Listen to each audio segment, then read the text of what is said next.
you can unlock your iPhone with your fingerprint. If you have an iPhone 7 or above, you're able to customize your home button to your liking.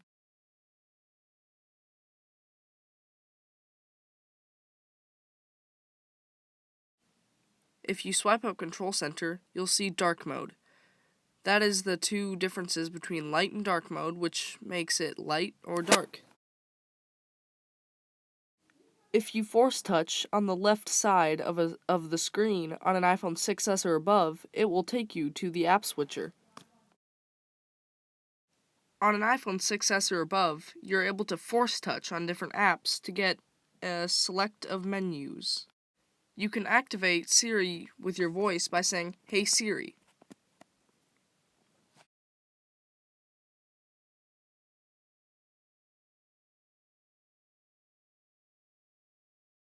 If you have an iPhone, iPad, or Mac that needs to connect to the Wi-Fi, bring it next to another iPhone, iPad, or Mac that is connected to the Wi-Fi, and hands-free, they'll both connect.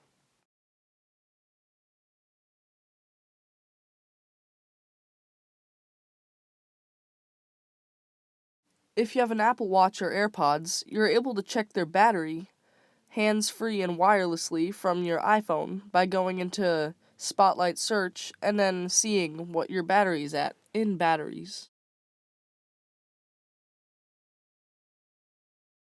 If you're playing a game and a text comes in, force touch on the text and it'll allow you to reply just right there and continue with your game.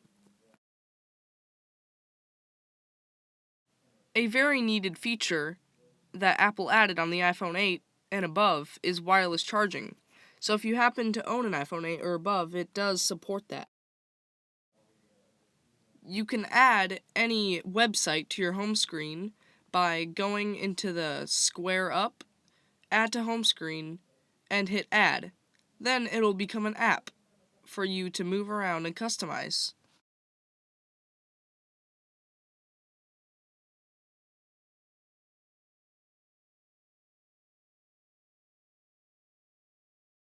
Siri can be very customizable, as you can change it from its gender to its accent.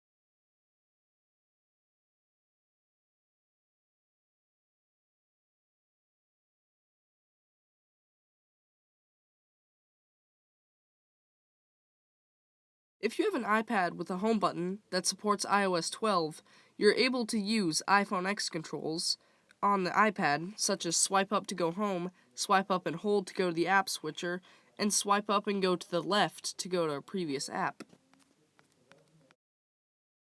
You're able to sneak peek on a photo or a video by force touching on it, and you can foresee what it is without going into it.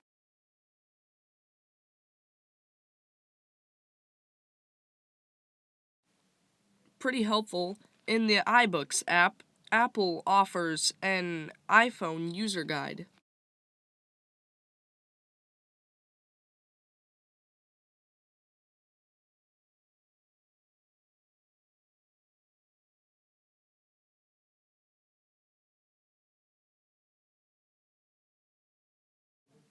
You can take a screenshot by pressing the home button and the power button simultaneously.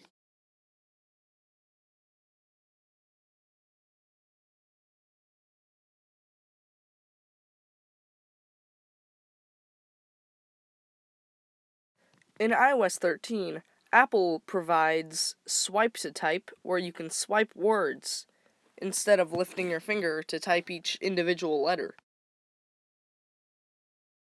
In iMessage, go to the app that has all the tiny little faces, and that is called Memoji, where you can make your own Memoji that fits what you look like.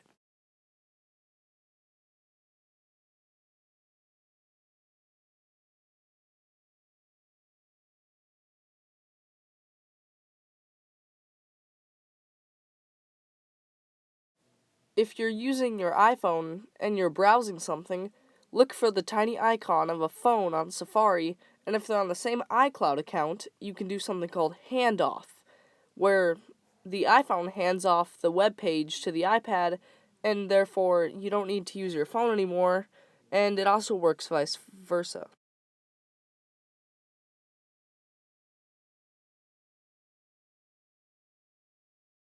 You can also go subscribe to Nicholas Van Poppel. This one I find super helpful. If you hold on the spacebar, you're able to move the cursor around your entire paragraph of whatever you're typing, or just a tiny little text message to fix any error.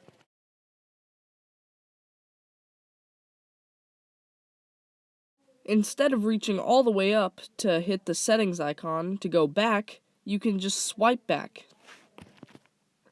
If you're in a photo, you can swipe down to get out of it. Finally, you can search any type of photo in Photos to help you find what you're looking for extremely quickly.